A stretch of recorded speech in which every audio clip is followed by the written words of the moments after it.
desumanização, né? Desumanização, portanto, né, das vítimas fatais que aconteceram no 6 de janeiro, desumanização das pessoas do 8 de janeiro aqui no Brasil, a gente precisa falar disso também, né? Desumanização desse senhor que morreu lá na Pensilvânia, no atentado contra o Trump, né? Desumanização, claro, do próprio Trump e, com isso, desumanização de todas as pessoas que estão com ele, né? Deslegitimação dessas pessoas na vida social. Então, isso ocorre nos Estados Unidos, ocorre no Brasil. Acho que as vítimas mais presentes disso no Brasil são realmente os patriotas que foram presos, ou que estão presos, ou que estão com a sua vida completamente destruída com tornozeleira eletrônica e tudo isso por causa do 8 de janeiro no Brasil, né? Essas pessoas, enfim, foram desumanizadas. Todo um trabalho jurídico, psicológico, midiático, de considerar que essas pessoas, de tentar impor ao resto da sociedade a impressão de que essas pessoas não têm direito a absolutamente nada, né? Nem mesmo a vida, porque uma delas, né, o Clesão estava doente, pediu para, olha, preciso ir para casa, ficar em prisão domiciliar para me tratar, advogados pediram, o Ministério Público pediu, o STF recusou, a pessoa morreu, né? Então, basicamente, o efeito disso é que o STF considerou que essa pessoa não tinha direito à vida, né? O que não assustou ninguém hoje, parece, porque se essa pessoa não tem direito a nada, eu coloquei numa postagem minha hoje no Twitter, né? Se essa pessoa não tem direito a nada, um dia, né, não tem direito a devido processo legal, não tem direito a devida defesa, acesso do advogado aos autos, juiz imparcial, não tem direito, né, muitas vezes as suas contas bancárias são congeladas, né, sem nenhum apoio legal, a sua voz é caçada nas redes, tudo isso, né? Então não tem direito a nada, tudo isso está na Constituição, né? Esses direitos, né? A retirada desses direitos não está apoiada na Constituição. Então, então é porque a gente está fora da Constituição, se a pessoa não tem direito a nada, por que ela tem direito à vida? A conclusão é de que ela também não tem direito à vida. Isso aconteceu no Brasil, né? Esse processo de desumanização completa, certo? Essa é a situação que a gente está vivendo. É a situação do conservador, do patriota reduzido ao nada, a nudez completa de quaisquer direitos, né? Então, por isso que eu trouxe aqui, eu acho importante, já temos falado da obra do Giorgio Agamben, né, filósofo italiano, mas eu acho que hoje se impõe a gente lembrar do livro talvez principal do Agamben, que é o Homo Sacer, né? Homo Sacer, uso aqui a pronúncia restaurada do latim, né? A pronúncia eclesiástica seria Homo Sacer, né? Mas o Homo Sacer seria o homem sagrado, mas num sentido muito ambíguo da palavra sagrado, que no fundo significa o contrário, significa um homem maldito, né, o ser humano maldito. Esse sentido de sagrado, como na verdade o oposto de sagrado, maldito é preservado em francês, né? O francês usa muito a expressão sacré, que seria sagrado, mas na verdade no sentido negativo, né? Então, certo é que o homem sacro, o que é? O Agamben foi lá, ele é muito estudioso de direito romano. Então, no direito romano tinha a figura do cidadão ou da pessoa que perdia completamente seus direitos, né? E se tornava portador apenas do que o Agamben chama a sua vida nua, né? Só tinha o fato da sua própria vida, né? Não tinha direito nenhum naquela sociedade. E ele era uma pessoa que qualquer um poderia matar impunemente. É um Homo Sacer, se você quiser ir lá e matar, não vai acontecer nada, ele não é, no fundo, um ser humano, né? Se você matasse qualquer pessoa, mesmo que fosse um escravo, mesmo que não fosse um cidadão, né, uma pessoa considerada naquela sociedade portadora de menos direitos, ninguém tinha o direito de chegar assim impunemente e matar um escravo, matar um não cidadão romano, né? As punições seriam, né, de repente diferentes, né? Não havia essa isonomia, mas em relação ao cidadão romano, mas haveria uma punição, era um ser humano, né? O Homo Sacer já não era, né? E, portanto, a eliminação física do Homo Sacer não se prestava a uma punição, né? E o Agamben desenvolve a partir disso, né, a ideia de que a sociedade, isso é um livro de 1997, mais ou menos, de que a sociedade, né, no caso, quando ele escreveu, nos países capitalistas, ocidentais, estava criando, na verdade, uma massa de pessoas já sem direitos, que seriam semelhantes a esse Homo sacer, né? O Agamben tinha essa linha, digamos, de pensamento, né, de ser hipercrítico da sociedade ocidental e não vê absolutamente, né, problemas semelhantes nas sociedades verdadeiramente totalitárias como a China. Eu acho que ele mudou um pouco justamente na pandemia, quando ele viu o absurdo que estava sendo feito com o lockdown, contestou as políticas de lockdown e outras políticas da pandemia, né? Acho que por ser alguém que pensa com a própria cabeça, aí foi praticamente banido pela esquerda, porque o discurso da esquerda, né, aquele negócio da narrativa oficial, a gente sabe qual é em relação à pandemia, né? Mas então o modelo, não a aplicação, me parece, às sociedades europeias ou americanas daquela época, dos anos 90, mas o modelo teórico do Agamben me parece que se presta hoje, né? Então você tem uma estrutura de poder que está desnudando completamente as pessoas, uma quantidade imensa de pessoas, né, colocando-as fora de qualquer proteção legal, né, a ponto de assinalar, sugerir, fazer vista grossa, né, para eventual morte, para eventual assassinato mesmo dessas pessoas. Isso está acontecendo na prática, no Brasil, está acontecendo na prática nos Estados Unidos. Tá? É a criação digamos, a consolidação dessa figura do Homo sacer. Então, quem é de direita é cada vez mais um Homo sacer, né? Um conservador. Ele, na verdade, é um extremista de direita, extremista de ultradireita. Eu vi outro dia uma matéria de algum jornal brasileiro aí, né? Durante, assim, em 4 parágrafos, assim, umas 10, 20 linhas, né, ele usava 2 ou 3 vezes a palavra extremista de ultradireita para falar, no caso era do presidente Bolsonaro ou de alguém do grupo do presidente Bolsonaro, né? Então, nem a palavra extrema já está sendo considerada suficiente, eles querem extremista de ultradireita, né? O que na verdade é o extremista de ultradireita? É o Homo sacer, né? É a pessoa sem direito a nenhuma proteção legal. Então, essa é a sociedade que está sendo criada na prática. Isso tem cara de democracia? Não, tem cara de absolutamente o contrário de democracia. E o que é pior, né, é que isso faz parte de uma programação da esquerda, uma programação profunda da esquerda, uma programação profunda do marxismo. O marxismo é, na verdade, um anti-humanismo, né? O inimigo do marxismo não é o capitalismo. O inimigo do marxismo é o ser humano. Tá? Para o marxismo, toda a humanidade é Homo sacer. Tá? O marxismo, ele vê o ser humano como um ser que não merece nenhum direito. Tá? Que não merece nada que não lhe seja concedido por um poder político, no fundo exercido pelo Partido Comunista, que, né, terá o poder definitivo nos dias aí do apocalipse comunista, segundo a doutrina deles. O marxismo, ele declara, ele enxerga todo ser humano como desprotegido de qualquer força que possa interferir com a força do partido. Tá? Ele declara o ser humano fora da proteção divina, obviamente, porque ele exclui toda a esfera da transcendência de Deus, mas ele também declara o ser humano fora da proteção do Estado, porque o comunismo, nessa última instância, não tem nem o Estado, porque o Estado, mesmo que seja totalitário, se ele ainda é Estado, ele ainda tem algum arremedo de lei, então não tem mais nenhuma proteção digamos, formal do Estado, né?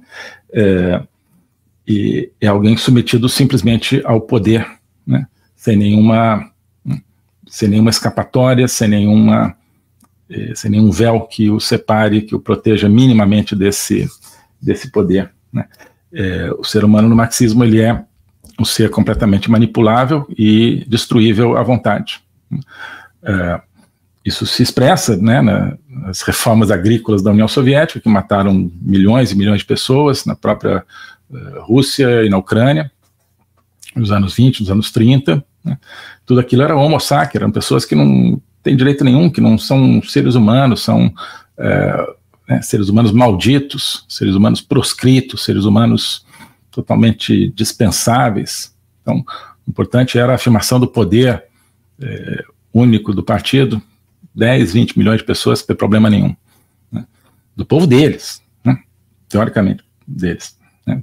Não é deles porque, enfim, do povo no qual eles se inseriam. China, de Mao Tse-tung, né, o grande salto para frente, final dos anos 50, começo dos anos 60, dezenas de milhões de pessoas mortas de fome por uma reforma agrícola completamente suicida, homicida de Mao Tse-tung, né, homo sacer, né, 10, 20, 30 milhões de chineses ali, homo sacer, ou seja, né, pessoas proscritas, seres humanos malditos, seres humanos completamente dispensáveis, né, fora de qualquer proteção divina ou humana. E hoje você tem, então, em sociedades ditas democráticas, a emergência dessa nova figura do homo sacer, a partir de uma programação marxista, a partir de uma manipulação marxista, que é a figura do extremista, do conservador, de extrema-direita, de ultradireita, né, que não merece o império da lei. Né? Quem declara essa pessoa, quem rotula essa pessoa como extremista é o detentor do poder. Então, a mesma pessoa que rotula vai ser a pessoa que administra essa consequência dessa rotulagem. Né? Ou seja, já seria ruim se fossem pessoas diferentes. Né? Não pode rotular ninguém como fora do campo de qualquer proteção legal dentro de um regime legal. Né? Mesmo quem está preso, sem direito à liberdade, tem a proteção legal, tem o direito de que a sua pena, né, seja... Quem é condenado e preso, né, tem, né, direito de, cada vez menos no Brasil, né, se for bandido realmente, né, ou corrupto. Mas mesmo quem está condenado e preso, não é que perdeu todos os seus direitos, né, continua, no caso do Brasil, tendo direito à vida, porque não existe pena de morte. Né, tem direito a um tratamento mínimo diante de condições humanas dentro dessa prisão. Tem direito à assistência de advogados enquanto durar o período de apelação, né? Tem direito tem direito que a sua pena seja cumprida de acordo com a sua condenação. Então, se ele foi condenado a 10 anos, no máximo 10 anos ele tem que ser solto, né? Não pode ficar 12. Então, o preso, condenado, continua tendo determinados direitos, né? Então, isso é uma situação normal numa sociedade democrática. Então já seria ruim você chegar e ter um grupo de pessoas dentro da sociedade com a possibilidade de dizer assim, olha, esse não tem direito nenhum. Né? Mas como? Né? Onde é que está isso escrito? Não está escrito em lugar nenhum. Né? Mesmo que ele seja preso condenado, ele continua tendo determinados direitos. Não tem direito nenhum, porque ele é um extremista de direita. Mas que essa pessoa fosse uma e a pessoa que vai aplicar, digamos, as punições a esse extremista fosse outra, né, outro órgão. Né? Então você teria um pouco como, não, mas vem cá, aquele lá eu fui rotulado erroneamente e tal. Não, né, quem aplica é exatamente o mesmo conjunto de forças, né? Não necessariamente o mesmo órgão formalmente, mas é o Politburo brasileiro, né? O bando de gente que manda no Brasil. A aplicação é feita, vem da mesma fonte que a rotulagem. Então, não há apelo, não há recurso, não há possibilidade de buscar uma proteção externa em alguma parte. E isso é a situação que a gente está vivendo.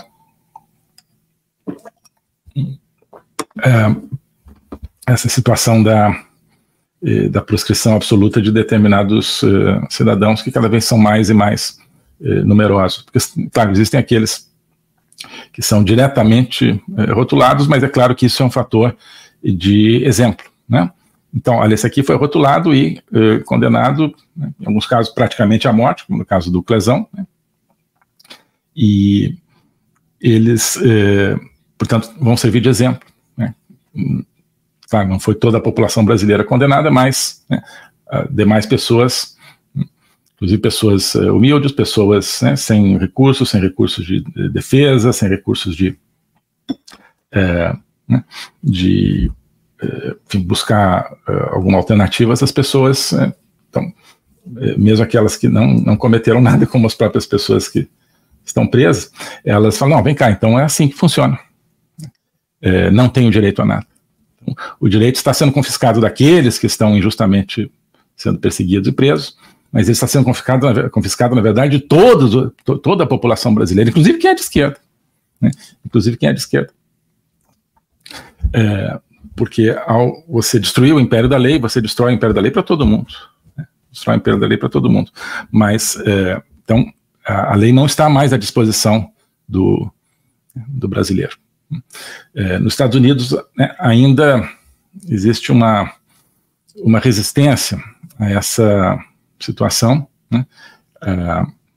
No fundo, o Trump concentra a resistência a essa programação desumanizante, e agora acho que o atentado contra ele deixa muito claro essa distinção, né? Essa situação. Você tem, então, uma opção, Trump, o que significa? Né? Significa um governo do Partido Republicano? Não, acho que muito mais do que isso. Né? Significa, né, você ter no executivo, que nos Estados Unidos tem mais força do que no Brasil,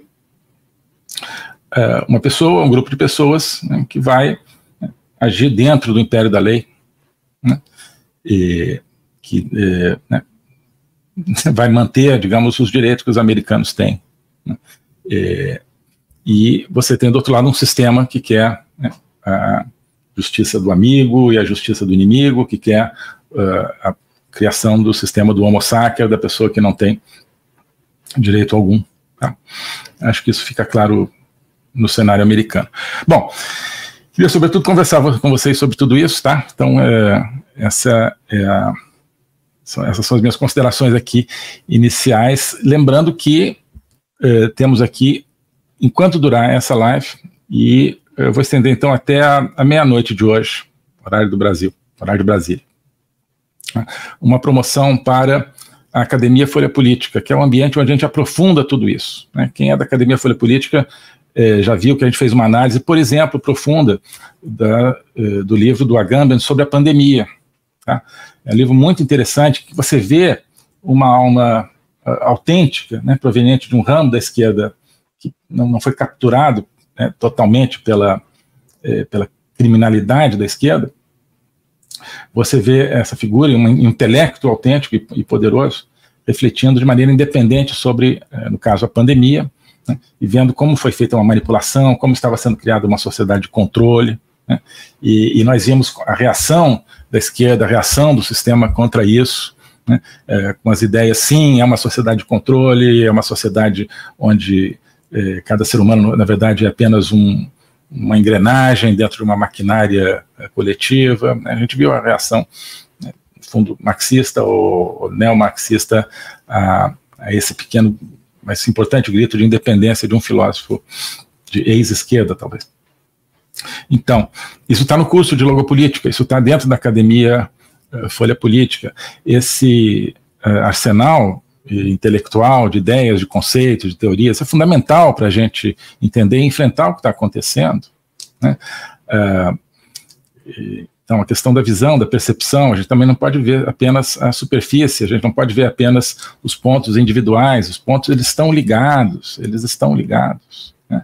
É óbvio que um sistema de poder nos Estados Unidos que tenta banir da vida social pessoas de direita, é um sistema que obviamente é aliado de um sistema que no Brasil tenta banir da vida social pessoas de direita. Então, por que Biden apoia Lula? Por causa disso, né? Por causa disso, né? Mas por que Biden não enxerga que Lula está levando o Brasil para o bloco da Rússia se os Estados Unidos são inimigos da Rússia? Não interessa, porque o projeto, né, para eles tanto faz, o projeto deles é acabar com a liberdade de uma maneira ou de outra. Né? Então, tanto melhor, inclusive, né, desse ponto de vista, para a programação que está no governo Biden, se o Brasil for para o lado da Rússia ou da China. Será mais perda de liberdade para essas pessoas, mais homo sacer no Brasil. Os Estados Unidos querem criar homo sacer lá, então tanto melhor que estejam, né, um país importante como o Brasil esteja sendo agora um país de homo sacer, um país de pessoas sem direitos, né? É isso que nós estamos vendo, né? Então, né, essas correlações a gente precisa da teoria, precisa do estudo para ver tudo isso, né? E precisamos da palavra viva de autores, de pessoas, de grandes espíritos do passado, né, para entender, para criar referências, né, a tudo isso, né? Então, estamos examinando Napoleão, uma figura fundamental para a gente entender o momento presente, né? Como é que Napoleão conseguiu transformar a França, né?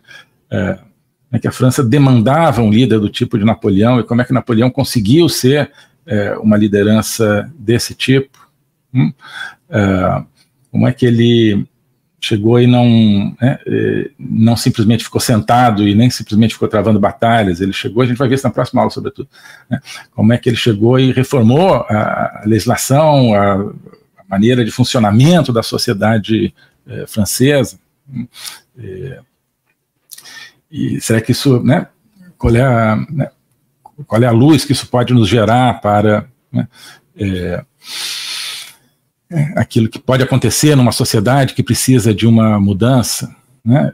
Claro, cada momento histórico é um momento histórico, né? Mas por que no Brasil, né, nós chegamos tão perto de uma... Não estou defendendo aqui o modelo napoleônico, mas foi uma mudança profunda numa sociedade, uma mudança duradoura. Apesar da queda depois de Napoleão. Por que no Brasil a gente não conseguiu uma transformação da sociedade brasileira, né, quando toda a sociedade brasileira queria essa transformação, né? A gente precisa examinar, né, exemplos históricos, precisa examinar, né, coisas que deram certo, que não deram certo, ideias, teorias. Portanto, isso tudo o projeto do curso de Logopolítica, é o projeto da Agenda 2030, que é o programa que eu tenho toda terça-feira, examinando mais atualidades. A Agenda 2030 é mais as atualidades, a Agenda 20 e 30, né? Para quem não sabe, é porque o programa começa às 20h30, horário, né? Mas obviamente uma crítica ferrenha e espero que profunda, ou apenas aprofundada, da própria Agenda 2030, que é a agenda do globalismo, muitas outras coisas, né? Então, isso é o ambiente da academia. Então, no curso de Logopolítica é um pouco mais filosófico, mas falando de atualidade. Na Agenda 2030 é um pouco mais de atualidade, mas falando de filosofia. A gente vai fazendo esse aprofundamento recíproco, tá? E eu acho que isso nos proporciona ferramentas aí de interpretação e de ação, de modo que estamos com uma promoção para tudo isso, né? Oi, pessoal. Você que tem interesse pelo conservadorismo, talvez já tenha escutado que o conservador é aquele que quer manter tudo como está. Não é isso. O conservador é aquele que quer preservar a verdade, aquele que quer salvar a verdade, sente que precisa salvar a verdade das garras de um grande império da mentira que está se criando pelo mundo. Mas a verdade também não é simplesmente algo sólido, pronto e acabado. A verdade exige uma busca, exige um cultivo, né? E esse cultivo da verdade, essa busca da verdade, é aquilo que nos orienta na Academia Folha Política. A Academia Folha Política é o projeto onde eu tenho o meu curso de Logopolítica, onde eu tenho a Agenda 2030, os dois são lives semanais, e onde há várias outras iniciativas, outros materiais, onde a gente explora os pensadores de todas as épocas, desde os gregos, às vezes desde antes dos gregos, até os pensadores atuais, para encontrar neles as sementes da verdade, para que cada um possa pegar essas sementes da verdade e plantar essas sementes no seu jardim da verdade, no jardim de verdade de cada um, e cultivar esse caminho. A Agenda 2030 e o curso de Logopolítica, portanto, e todas as outras iniciativas da Academia Folha Política estão disponíveis para você no formato de assinatura mensal, R$40 por mês, ou no formato de uma assinatura anual com um desconto que corresponde a 1 mês e meio de curso e atividade de graça, que é, portanto, com R$ 420 a anuidade, né? Então, R$ 40 por mês ou anuidade de 420. Com isso, você entra junto conosco nesse trabalho de procurar essa semente da verdade e procurar plantá-las e cultivá-las, tá bom? Queria muito contar com você lá. Um abraço. O globalismo existe, é uma coisa concreta. Ele é composto pelo Great Reset, do Fórum Econômico Mundial, pelo projeto hegemônico da China, pelo programa de manipulação e conquista da América do Sul pelo Foro de São Paulo e outros elementos. E esses elementos eles atuam uns em benefício dos outros, sempre, principalmente através do controle da linguagem, porque o controle da linguagem é o controle do nosso pensamento. Então nós estamos tendo o nosso pensamento reprogramado, e essa reprogramação vai contra a nossa liberdade, vai contra a essência do ser humano. Isso é o globalismo. Com base nesse estudo, nessa experiência, é que eu criei o curso de Logopolítica. Toda semana eu dou aulas sobre geopolítica, literatura, filosofia, cultura de um modo geral, tudo isso em conjunto formando um espaço de conhecimento que eu denomino a logopolítica, para nós não apenas entendermos a ameaça do globalismo, mas podermos nos contrapor a ela. Se você quiser entrar nesse projeto de conhecer o globalismo e enfrentar o globalismo, clique aqui.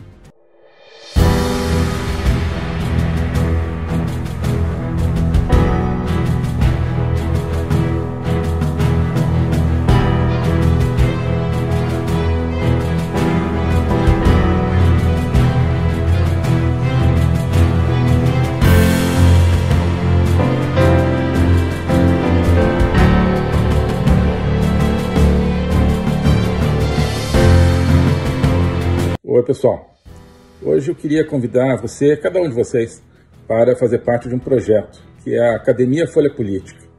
A Academia Folha Política é mais do que um curso, simplesmente. Ali dentro tem o meu curso de Logopolítica, agora também o curso sobre juristocracia, totalitarismo e resistência política.